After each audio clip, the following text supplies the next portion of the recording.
to the Hunt Backcountry podcast. This is episode number 551.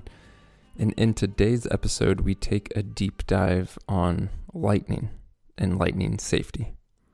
For those of us that hunt the mountains and especially backpack hunt where you're out there, no matter what conditions come, it's important to know about lightning safety.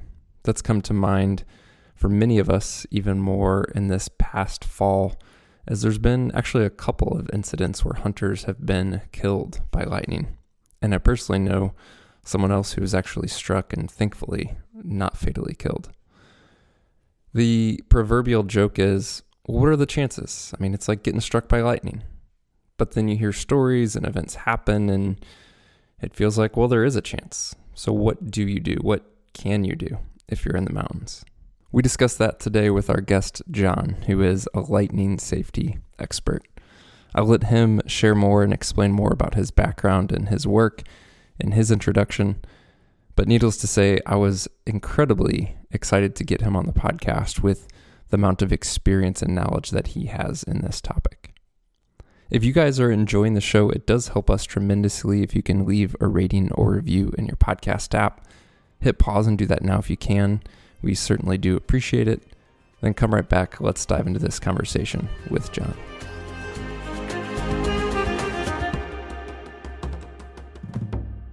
Well, John, I am excited to have you on the podcast today. I have to say that when this topic of lightning had come up, and it's something that Steve and I have discussed just from our own experience, but we're far from the experts.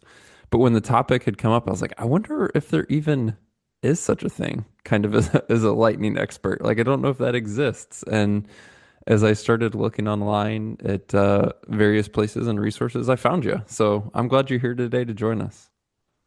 Well, thank you, Mark. I'm glad to be on your podcast. Can you go ahead and give us an introduction and background for who you are? Feel free to keep that as brief or detailed as you'd like. Sure. I'm a meteorologist and a lightning safety specialist with the National Lightning Safety Council. I've been interested in lightning all my life.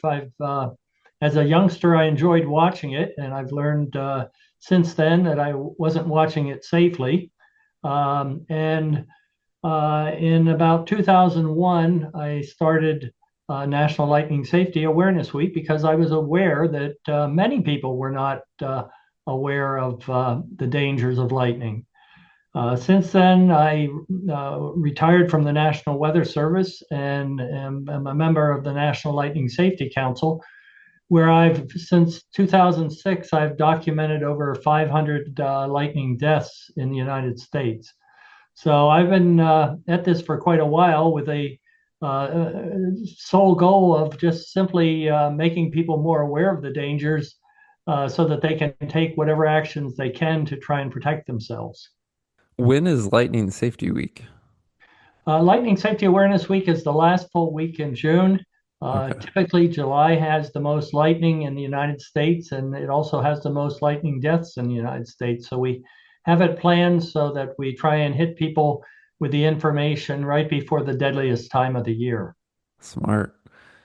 I know this will be so rudimentary for you, but can you back up and give us the basic explanation of what lightning is and kind of how it occurs? I vaguely remember, studying this in science class, probably in elementary.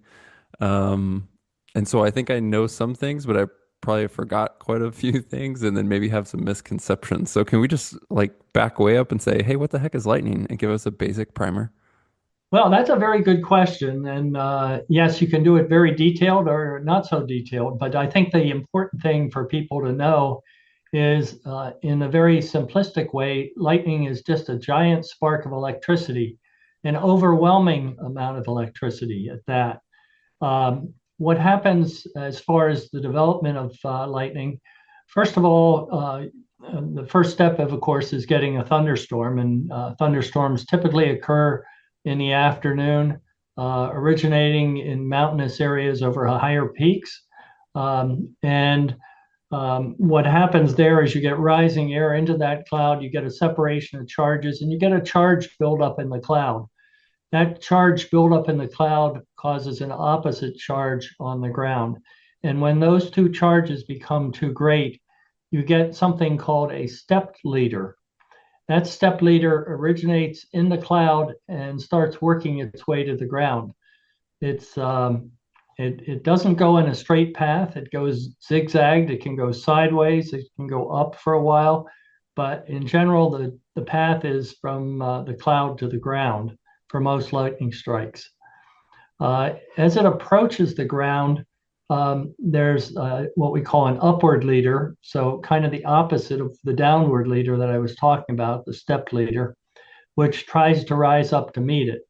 Now, this whole process, the important thing for people to realize is that this downward leader or stepped leader is completely random as far as the direction it's going and where it's going to hit, when it's going to hit. We just don't know those questions. Nobody can tell you where it's going to hit or when it's going to hit. So you have to be prepared at all times for the possibility of a lightning strike. As it approaches the ground, as I said, there's an upward leader that goes up to meet it. Those upward leaders go from more than one location. It's like a race to see who can make a connection. And once that connection is made, then we get the brilliant flash that people see as lightning. The step leader moves downward at about a couple hundred thousand miles per hour. The brilliant flash moves upward at a couple 100 million miles per hour. So it all happens very quickly. And if there's additional charge, you'll get more downward leaders and what we call return strokes. So if you have more than one, it causes the lightning to flicker. So that's just a general idea of what happens in a lightning strike. As I said, it's an overwhelming amount of electricity. You mentioned something there that I think may correct or clarify an assumption that I had, and we'll get more into this in a bit as we talk about our context of hunting in the mountains. But you talked about this interaction between the cloud and the ground and these charges. Do lightning strikes occur more in the mountains in part because that distance is closer? So those charges are in closer proximity to one another, as you talked about this interaction between the ground and the clouds? Well, they can. If you do have a mountain, typically the thunderstorms develop over the mountains because they are higher up, and it has to do with the heating of the surface of the earth, which is closer to the cooler air aloft.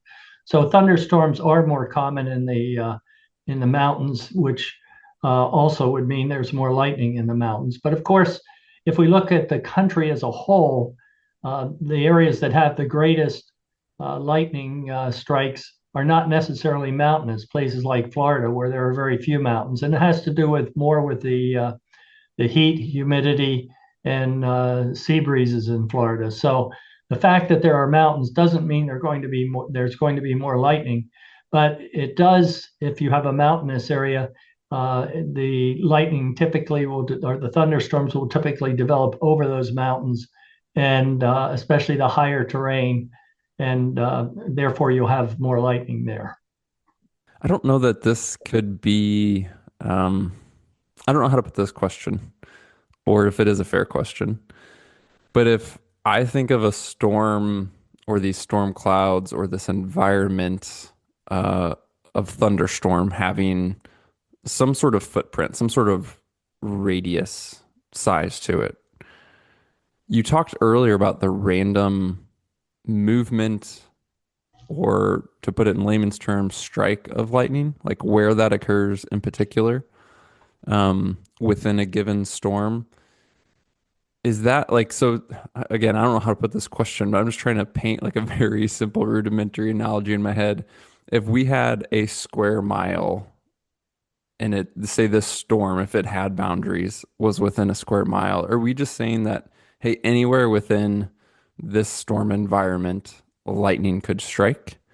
Or is there anything tied to the center of the storm, the leading edge of the storm, the wayward portion of this storm environment that would be more prevalent to have a lightning strike occur? Again, I don't even know if I phrased that in a question that could be answered. Well, that's a good question. The majority of lightning strikes occur under the storm where it's raining, but lightning can strike outward 10 miles or more from a storm. So the rule we generally use is if you're hearing thunder, and you can hear thunder about 10 miles away. If you're hearing thunder, you're within striking distance of the storm. Now, the farther you get from the storm, the less likely you are going to encounter lightning striking your area. But it's fairly common within 10 miles to get lightning strikes from a storm. Um, and it is a common mistake that people think it has to be raining. It doesn't have to be raining. Um, you can have the lightning strikes either preceding the storm or after the storm. So um, our general rule is if you're hearing thunder, you need to be inside and for you should remain inside for 30 minutes after the last lightning or last thunder that you've heard. That may not work well for people that are out on a 10-day adventure. Yeah. Yeah, that's where we're headed. We're gonna get there and talk about what to do and when. I have to ask, so in part this podcast came together, as I told you, here in the fall of 2025, an unfortunate story of two elk hunters in Colorado who went missing, and ultimately, over the course of days of them being located and found, it was determined that they were killed because of a lightning strike. And that news, I mean, it spread nationwide. It definitely hit our community of, mountain hunters and Western hunters and elk hunters. And that story spread, and in part because of that, again, this topic's come up with our audience before, but it had more interest. And again, that's why we want to speak with you and talk about what we can do as hunters in the field, which again is where we're headed. I have to ask, you mentioned before investigating or looking at, I think you said 500 plus instances of lightning death. I'm curious what type of, I don't know, investigation is there? How do you look at things? And then in particular, had you looked at this story of these two hunters in Colorado specifically at all yet? Well, our goal is to document lightning deaths regardless of where they occur in the United States and what people are doing. But we do look at the activities that people are involved in and try and determine for every lightning death what activity it was, and then do an analysis of that information later on. As you mentioned, the two hunting deaths. I was following that story because I knew where two people had disappeared, and um, I had seen that in the news, and I wondered if that was a possibility because I knew there were storms at the time. So yes, I did follow it, and once I found out that it was a lightning death, I did put out information to the media, letting them know because this is one of those things where we want the media to provide information on safety, and usually the hook for them to do that is an incident where somebody is either killed or injured, unfortunately. So yes, I was following that. In terms of the investigation, for us, it's more a matter of finding out exactly what the people were doing at the time, and in this case, it was hunting.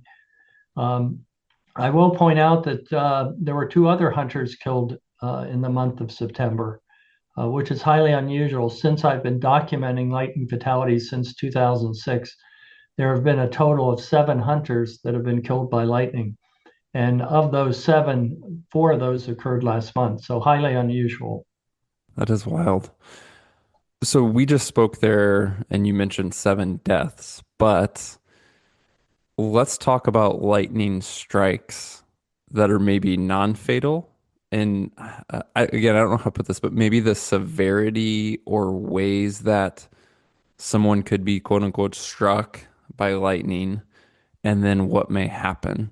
And what's wild for me as well is, again, not only following this story, these two Colorado hunters we discuss, but I had a friend, again, this September, who his hunting partner was struck by lightning.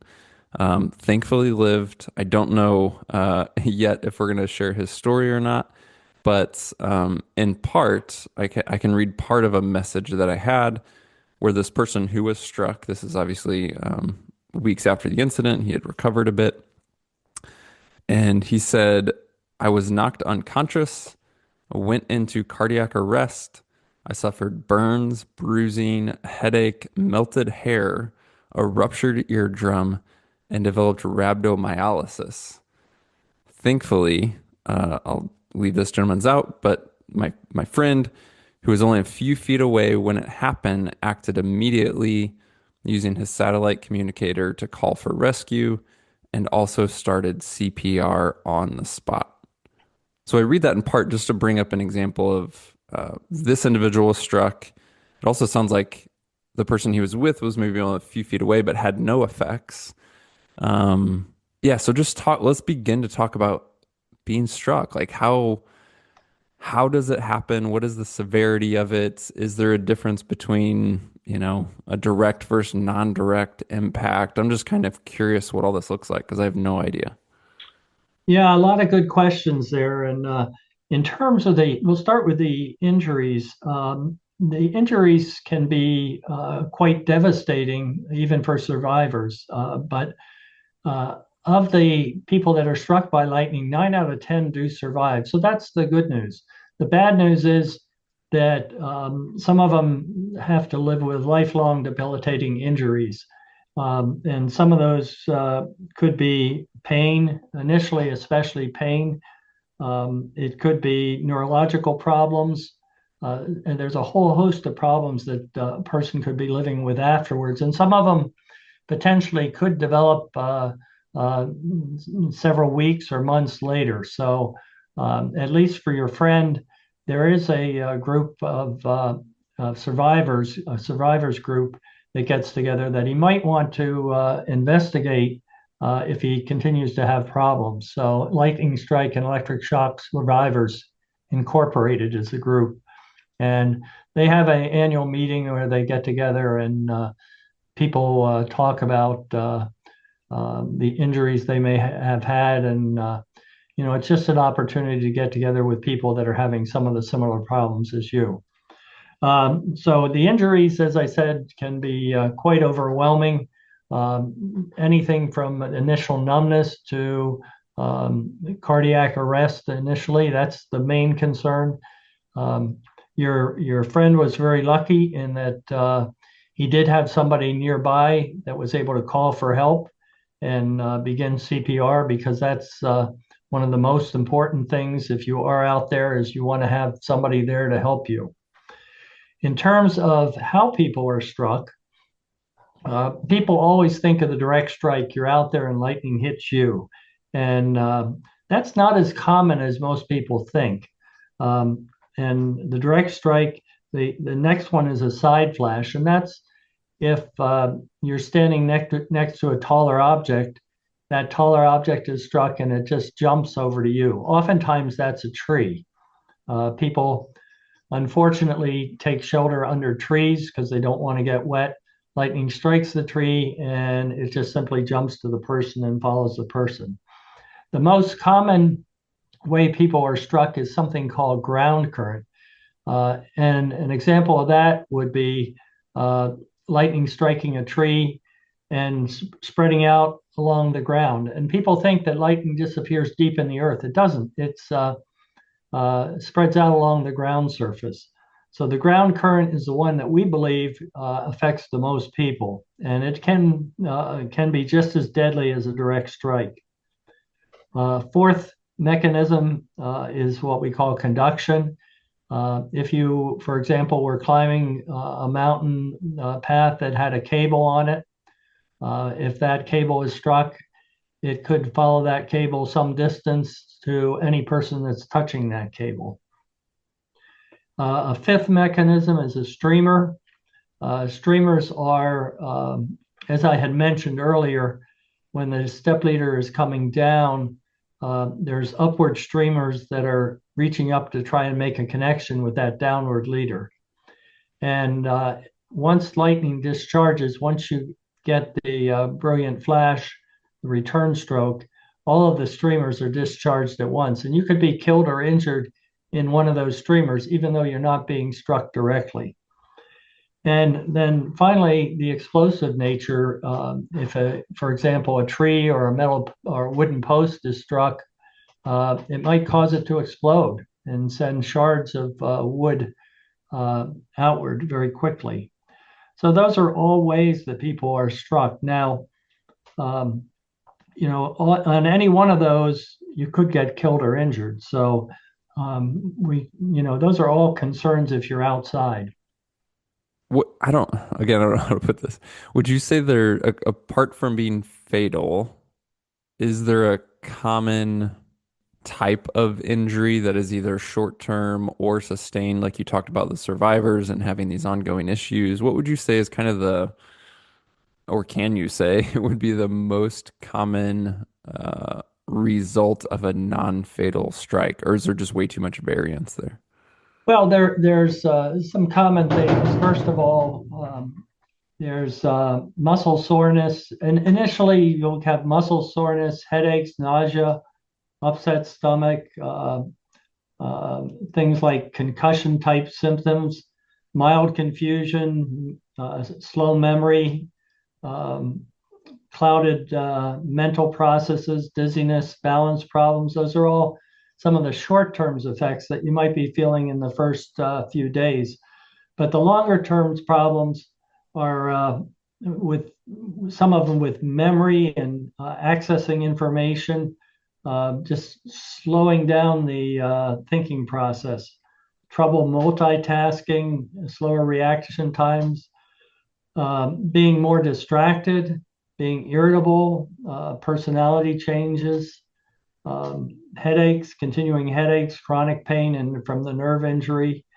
Um, so all of those occur, and then some of the delayed systems may be difficulty carrying out conversations. Again, the thinking process, depression, chronic pain and headaches, irritability. So all of those things can occur and are actually quite common in some of the survivors, even though it may seem from outward appearance they look okay, but inward they're quite affected by the lightning strike long term. Well, let's begin to talk a bit about kind of risk management. Again, as I clarified for you as we put this podcast together, many of our audience, and then myself included, we hunt in the mountains and then often we're backpacking into the mountains. And so we would be in a situation where we can't seek shelter, meaning we can't get out of the outdoors. We could be miles away from any sort of structure, man made access, can't get to our vehicles. And then, of course, we're in the mountains. We already talked about higher storm probability there. And so, how do we, for this context, begin to mitigate risk? And I think it's easy to talk about what to do a little bit. And I definitely want to cover that as thorough as we can. But as I was thinking about this, I also wanted to make sure we talk about when, because I don't know, to stereotype, many of the guys I know and hunt with, we just kind of blow off risk or basically wait too long to worry about taking action until the situation maybe feels too urgent or too severe or too high of a risk situation. So yeah, I would love to talk about what to do and then when to take action in whichever order you feel that would be most helpful. But again, just to paint a scenario, if I was going to tell you, hey, we are in the mountains hunting above, near, or just below tree line. We are miles away from being able to seek true shelter. So we have at most our backpacking tent, and we will be in this storm. Let's start talking about what to do and when. Again, I don't know if it would be helpful for you to talk about what to do first or when to take action first, but I want to make sure we cover both of those. Yeah, all of those are very good questions. I have to say, I wish there was a magic pill that would allow you to be safe, but unfortunately, If you are out in outside, and it applies to anywhere that you've spoken about, you are at risk of being struck by lightning. So what I like to do is, first of all, in terms of the when, it would be, there's certain things that you need to do is watch the sky, and keep an eye out for any sort of developing or approaching storm, and take action immediately. Even when you're not talking about mountainous areas, well, the fatalities I see, many people just simply wait too long, and that puts them in a dangerous and potentially deadly situation. In your case, if you truly can't get to a safe spot and you're many miles from safety, it's going to be difficult because, as I mentioned, there is no magic pill. But what I like to think of is looking at the way people are struck and what you can possibly do to avoid that. So, first of all, we talked about the direct flash. The direct flash tends to strike the highest point in the immediate area. When lightning comes down from the sky, from the cloud, that stepped leader, it's not looking around for around a lot. It's probably senses only things that are within 100 meters or less of the tip of the downward leader. So it can strike anywhere. So it can strike above tree line, it can strike below tree line. But if you don't want a direct strike, if you're the tallest object, you're more likely to be in a direct strike. If you're not the tallest object, you're probably not going to be struck directly. And in order to do that, you pretty much have to get below tree line. And when I say below tree line, substantially, you want trees that are significantly taller than you. Now, if those trees are struck, what happens? Well, then you have to start worrying about other things. First of all, the side flash, because if you're standing next to a tree, there's the possibility that can jump to you. So if you can get down into the trees, you don't want to stand next to a tree, particularly a taller tree or an isolated tree. The next thing you have to worry about is the ground current. So the energy is spreading out along the ground surface. And the greater your feet are apart, the more likely you're going to feel the effects of the lightning strike. And we define that in terms of electrical potential. The more your feet are spread apart, the more electrical potential is there, and the more likely that you would be impacted by the lightning strike. So we want to be below tree level with your feet together. And then the other two things that I mentioned were conduction and streamers. Conduction isn't going to be a problem there. Lightning is not attracted to any of your metal equipment. It does tend to follow metal, but it isn't attracted to metal, so you don't really have to worry about that. And as far as the streamers, if you're below tree line, the streamers are going to be coming off the trees rather than off of you.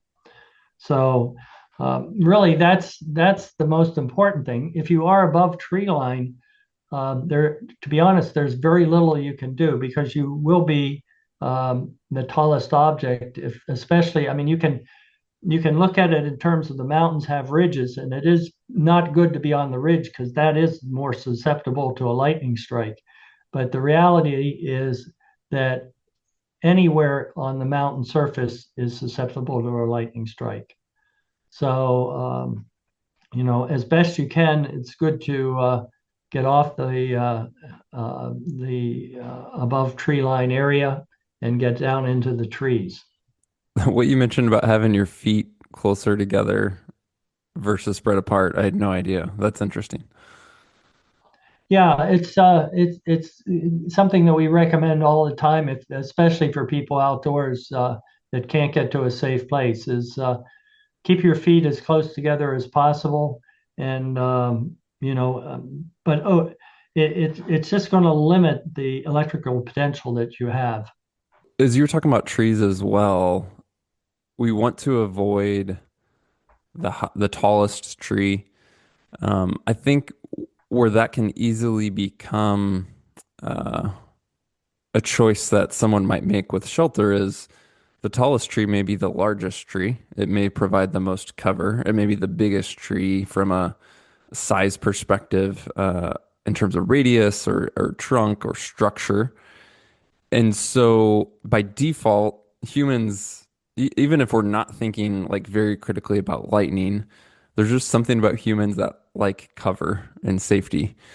And perhaps, say you have a couple of really large trees which provide the most cover and also happen to be the tallest. And then within this area, you also have some smaller trees. We as humans would tend to navigate towards the cover because in these smaller trees, maybe they don't provide as much cover. You would feel a bit more exposed, kind of open to the sky or open to the storm. But it sounds like it may be a mistake to take cover under this tallest tree because that's the tree that's most probable to get struck. Does that all make sense? Yeah, that certainly makes sense. And I like the fact that you're saying tallest rather than biggest because um, lightning is looking for a connection, and that connection is more likely from the taller trees and not necessarily the bigger trees. I had a case actually very near to my home where a tree was struck, and it was one of the smaller trees in the forest. It was a completely forested area, and it was rather surprising to see that. But I realized at that point that it was just as tall as the others. It was up at the canopy level. So although it wasn't the biggest in diameter, it was vulnerable to being struck. But you're absolutely right. People will think that they're safer under more cover, and that's not necessarily true. I remember hearing or reading a story. I don't recall who it was from or the exact context, but it was this hunt story, and this guy was hunting mule deer. He was well above tree line, kind of not an uncommon scenario where one of these afternoon severe thunderstorms hit. For this, I think it was like an earlier archery hunt, probably would have been August, late August. And he talked about because he had no cover and how quick the storm developed, he laid down kind of in a depression. So he's trying to get off of the ridge, but he's still well above tree line. So he's in a depression, kind of in a little gully. But he also talked about laying down. When we were talking earlier about keeping your feet together, I'm just thinking of ground contact. Is there a position or is it smart to kind of like lay down, reduce your height, but you're also increasing ground contact? Talk to me about this idea of, hey, let's say I can't get to full on cover. Is there a positional element aside from keeping the feet together that we discussed that would be helpful, beneficial, or, conversely harmful? Well, you definitely don't want to lie down because that increases your chance of being impacted by ground current. And that is the number one uh, killer, we think, of people as far as lightning. So lying down is not good. Keeping your feet together minimizes that danger. In terms of positions, many of you may have heard of the lightning crouch. We don't really recommend that anymore, just simply because there are usually better options. Um, if you are out completely exposed, it's not going to hurt you to crouch down, but it really isn't providing that much in the way of safety. But it is keeping your feet together is providing you safety, a certain level of safety from a nearby lightning strike, either a tree or it could just be striking the ground somewhere around you. Especially in an exposed area where you don't have any trees, lightning is going to strike somewhere. It may not strike you, it may strike 30 feet from you. And having your feet together will give you some safety. You mentioned there, I think you said the term we think, and it made me, I wanted to ask this question earlier, but that phrase reminded me, what do we not know yet about lightning? Or like, what are you still intrigued about. What questions do you have, being someone who's studied this for so long, where it's like, hey, there's still some things we don't fully know or we're trying to understand, or that we used to think that we no longer think about lightning. Yeah, anything along those lines? Well, there are many myths out there about lightning. Probably the most common myth is that metal attracts lightning. It does not. In terms of things that I'm always interested in, I'm really interested in how people are struck, and we really don't know that a lot of times. For example, the two hunters that were recently struck, from the news reports, I believe, and I can't remember because I've looked at so many, but oftentimes I'm curious as to whether it was a ground current, was it a direct strike, was it a side flash? Oftentimes, the story may say that there was a tree that was struck, which tells me it's probably either going to be a side flash or ground current that affected the person. But we really don't know a lot in a lot of cases exactly what did how lightning did impact that person. The other thing we don't really understand is the streamers. There was a case that I investigated that was actually it was in Maine where I am. It was in the middle of the winter and it was on a frozen lake. And the it was easy to document where the lightning struck because it struck a tree on an island. The and the tree exploded, so it was, and actually it blew rocks out of the ground and did a lot of damage. But there were fishermen that were a quarter mile away, and they were impacted by that lightning strike. So they were struck, and they were a quarter mile away. That's a bit unusual, but in that particular case, it had to be streamers because there isn't any other explanation that would result in that sort of an injury. And there was one person that was hospitalized in that particular incident, and several others that were at least slightly injured. So questions like that, was it a streamer? Was it a direct strike? In that particular case, it was easy. And there was actually some timing going on for snowmobile races that were a mile or so away. It impacted the some of the equipment there as well. So a lot of things happen with lightning when it strikes the earth that we don't understand or we don't know about. But for me, I'd like to know more about how people are struck and the exact impacts. There are a lot of questions that people have. Is it, for example, if you're sweaty, does that help you get the energy across your body rather than through your body? Um, People that are struck, oftentimes you'll hear that their clothing is blown off. And that could be just the sweat turning to steam and blowing the clothes off. So just so many things that we don't really know about. And, the things we do know about, though, is, the fact that you just don't want to be there.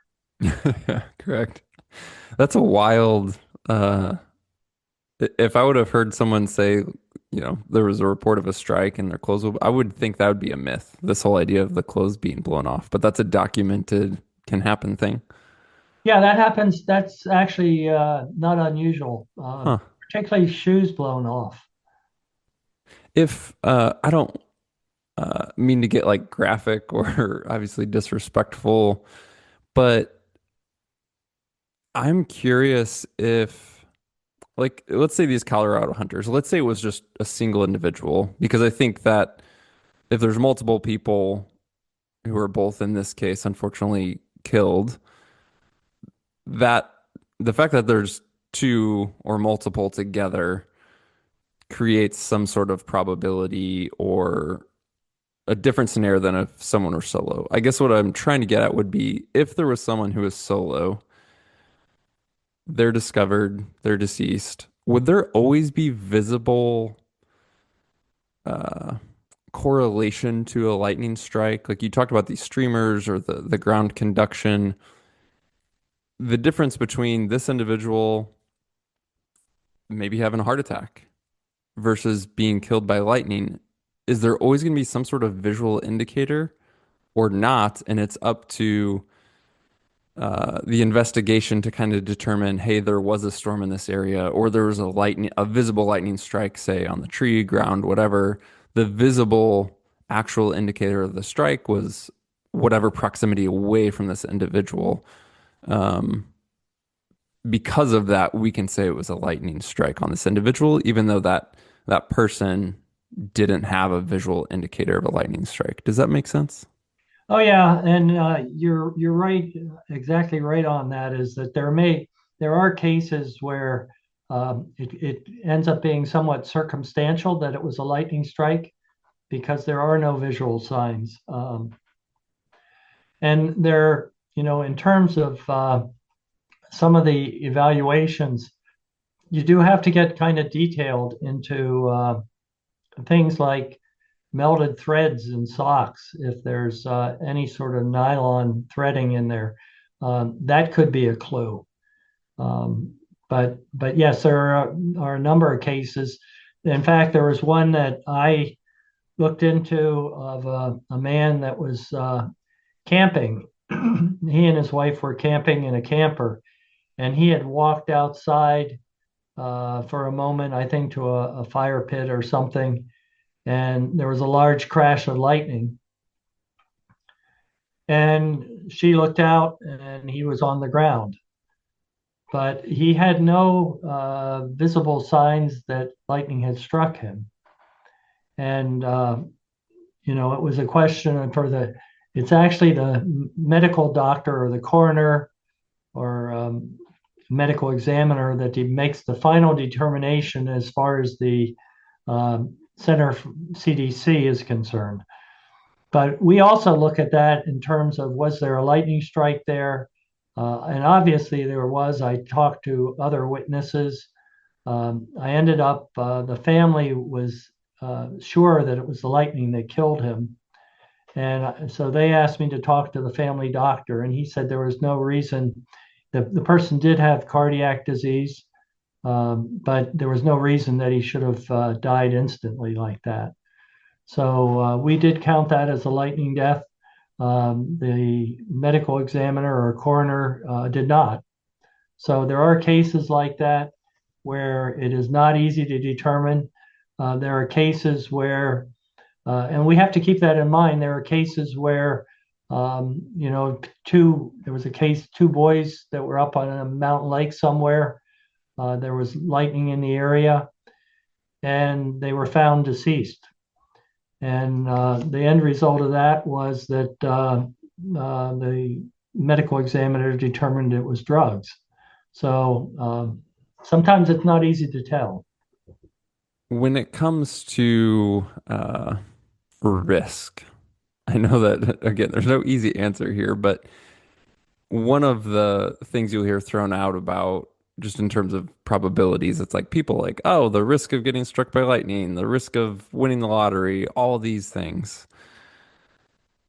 For us as hunters in the mountains, just in general, say someone spends 2 weeks, 3 weeks, 4 weeks, a year in kind of a high mountain environment from spread across, yeah, July through October. I mean, how much are we actually increasing our risk? I know that there's no easy answer here and fair assessment, but would you say it's dramatic compared to, I mean, I know you said like those guys in Florida, they were out hunting, but they were totally different environment. They were near some water, and as you talked about, there is a high rate of lightning in Florida, which is, people only think about the mountains. But yeah, what would you say I don't know, the real risks are in terms of people in our context with mountain hunting compared to the average population?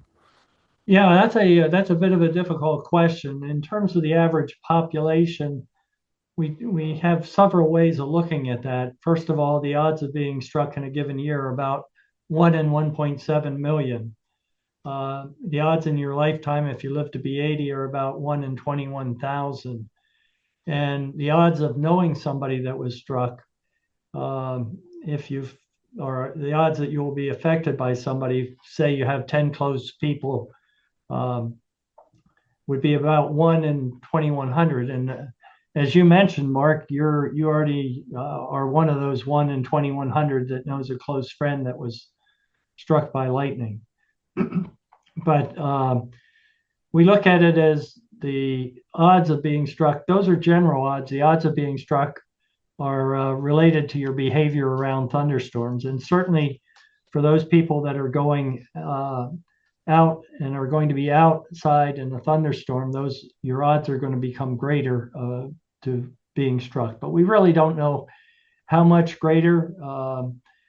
It really comes down to the amount of time you spend out in that thunderstorm and exactly where you are. As we wrap up, are there any other myths, topics, just things you want to inform our audience on that I didn't already ask you about? Well, I think the important thing, because your audience is not only hunting, but they also are living their daily lives. The most important thing is that if you hear thunder, you're in danger. We have the simple saying, no place outside is safe in a thunderstorm. When thunder roars, go indoors. So in your daily lives, when you're not out hunting in areas where you can't get to a safe place, where you can get to a safe place, do it quickly. Don't wait. As I said before, a common mistake is just simply waiting too long, and it puts you in a dangerous and potentially deadly situation. As you mentioned with your friend, if somebody is struck, it's important to begin CPR. We didn't mention it before, but when there's more than one person out there, we do recommend one of the strong recommendation is that if you're out there in a group, to spread out. That does slightly increase the chances that somebody will be struck, but the important thing is that if somebody is struck, hopefully somebody is able to call for help and somebody is able to begin CPR on the victim. And in your friend's case, it sounds like that may have saved his life. So those are all very important things to remember when you're out there. There's, as I said, no place outside that is completely safe. We want people to get into either a hard-topped metal vehicle or a substantial building with wiring and plumbing. If the structure doesn't have wiring and plumbing, it really isn't going to provide any protection at all, because if lightning strikes the structure, you just simply don't know where the path the lightning is going to follow. I think that probably is most of it. As I said, the biggest myth is that metal attracts lightning. It does not. And another myth is that a little bit of rubber is going to protect you. A little bit of rubber does not protect you. Lightning is a typical lightning strike is several 100 million volts. It can be up to 1 billion volts. And that's just an overwhelming amount of energy. So it really is important to, if you can, to get inside either that substantial building or hardtop metal vehicle in your daily lives. Excellent. Thank you so much, John, for joining. Yeah, I really appreciate you taking the time to do this and share all this information with our audience. All right. Well, thank you, Mark, for having me on. Well, there you have it, guys. I hope that you enjoyed this episode and have some good takeaways for actions that you can take and risks to consider for your future time in the outdoors and especially in the mountains. If you have any questions, comments, or feedback for us, whether it's from this episode or really any topic, be sure to reach out and let us know. Just send an email to podcast@exomountaingear.com. It would be good to hear from you. We do Monday Minute episodes, which are shorter and more informal episodes, specifically to answer your listener questions. Thank you guys for doing that and staying engaged with the show. If you haven't yet, be sure to also hit subscribe or follow in your podcast app so that you receive future episodes automatically. And we'll talk to you soon.